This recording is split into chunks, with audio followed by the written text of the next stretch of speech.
First India सहयोगी channel में, जहां पर आम पर चर्चा चल रही है के रूप में अपनी भूमिका निभा रहे हैं। और जब हम आम की बात करते हैं तो महाराष्ट्र के अल्फांसो या हाफूज की बात नहीं करें तो बात अधूरी है, वो बात बेमानी है। क्योंकि हाफूज और अल्फांसो आमों का मुकुट है, आमों का सिरमौर है। चाहे वो देवगढ़ के हाफूज हों, चाहे वो रत्नागिरी के हाफूज हों, दोनों को ही जीआई टैगिंग किया हुआ है और बहुत बड़े स्तर पर मिडिल ईस्ट में, यूके में, यूएसए में इनका निर्यात भी होता है। तो महाराष्ट्र आम उत्पादन में एक लीडर है।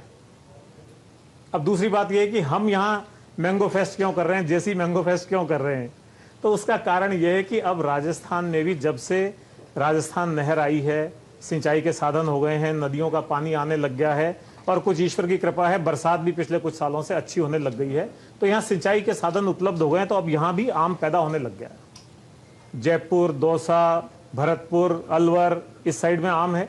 इसके अलावा अगर साउथ की साइड हम चले जाएं तो टोंक है, कोटा है, बांसवाड़ा है, उदयपुर है, यहाँ पे भी अच्छी किस्म के दशहरी, चौसा, लंगड़ा, केसर और इस तरह के आम्रपाली, इन किस्मों के आम अब पैदा हो रहे हैं।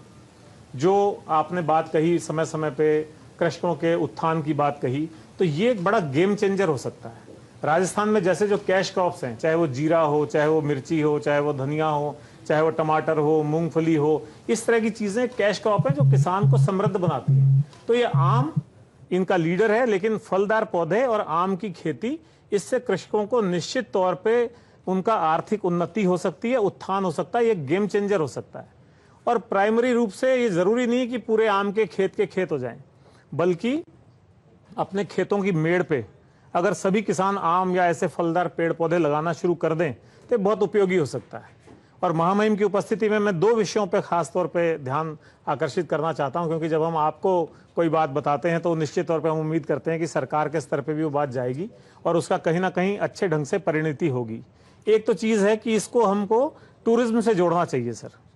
जैसे हम देखते हैं विदेशों में, कहीं हॉलैंड में ट्यूलिप फेस्टिवल होता है, अभी इंग्लैंड में लेवेंडर फेस्टिवल हो रहा है, कहीं पे जहाँ अंगूर ज़्यादा पैदा होते हैं वहाँ विनयार्ड्स में लोग टूर कराते हैं, वहाँ इस तरह की काम होता है। तो राजस्थान में भी अगर हमारा जो टूरिस्ट मैप है, जो टूरिस्ट की आइटनरी है, उसमें एक तिथि तय हो जाए।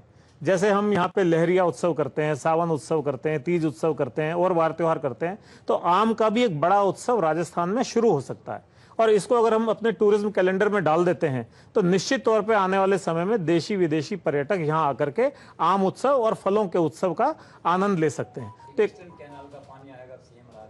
हाँ, तो अब जो ईआरसीपी की वजह से खासतौर पे चेंज होने वाला है, राज्य सरकार ने खासतौर पे मुख्यमंत्री महोदय ने ईआरसीपी को आते ही लागू कर दिया, तो उसके बाद ये पूरे 21 जिलों की दशा और दिशा बदलने वाली। तो